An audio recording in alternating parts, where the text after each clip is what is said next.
All right, guys, it's Friday morning. That's right. I have an editorial for you on a Friday to close out the week. Friday, done. Tonight I will do some cop watching. I'm going to try to get some cop watching out tonight, and maybe tomorrow and through the weekend. We'll see how it goes. But definitely I have a story for you this morning coming out of St. Louis. That's right. And you guys are going to love this one. You're really going to like this one. These guys really stepped into it. Let me put this down. There you go. Much better. So let's jump right into it on a Friday morning.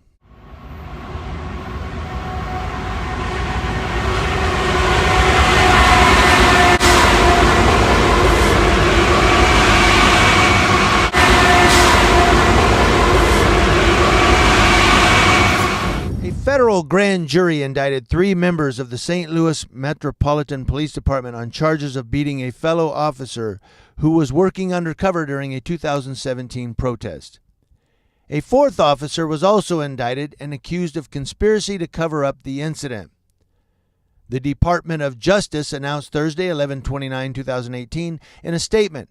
The indictment charges officers Dustin Boone, 35, Bailey Coletta, 25, Randy Hayes, 31, and Christopher Myers, 27, with various felony charges including deprivation of constitutional rights, destruction of evidence, conspiracy to obstruct justice, and obstruction of justice.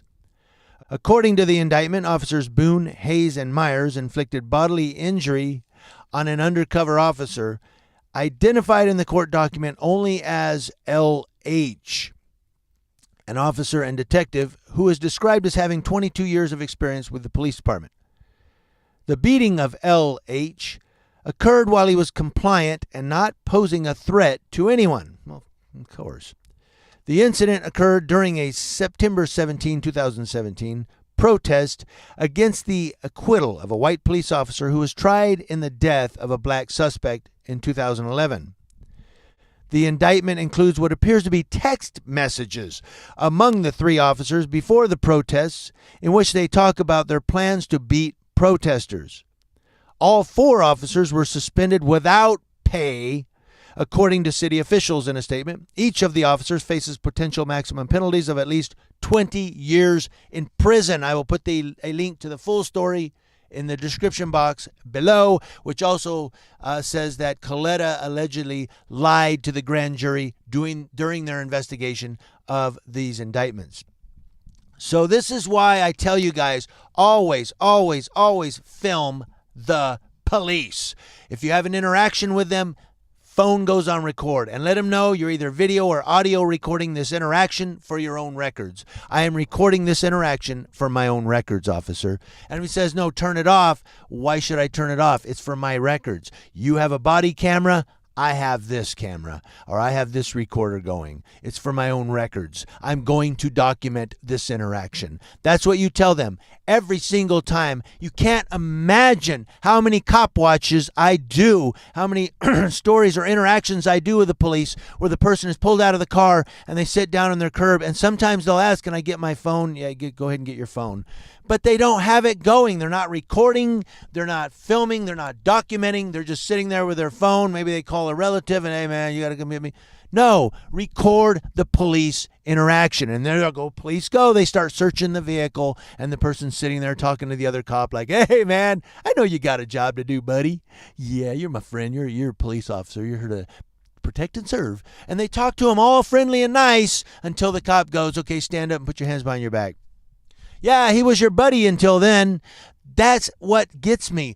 Always, if a police officer pulls you over, boom, recording goes on. I'm recording this interaction for my own records, officer. Always do that. And also remember, you have the right to remain silent. You don't have to talk to the cops, people. Don't have to do it.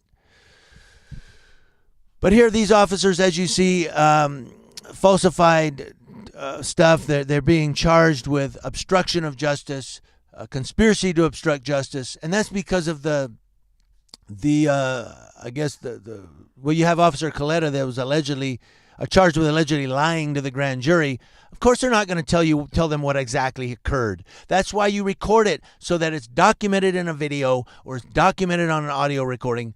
People say, well, you can edit those and you can change those. I can tell in most cases. In fact, you too can tell in most cases where a video has been edited. You can tell, because it'll be like talking and all of a sudden my hand's over here.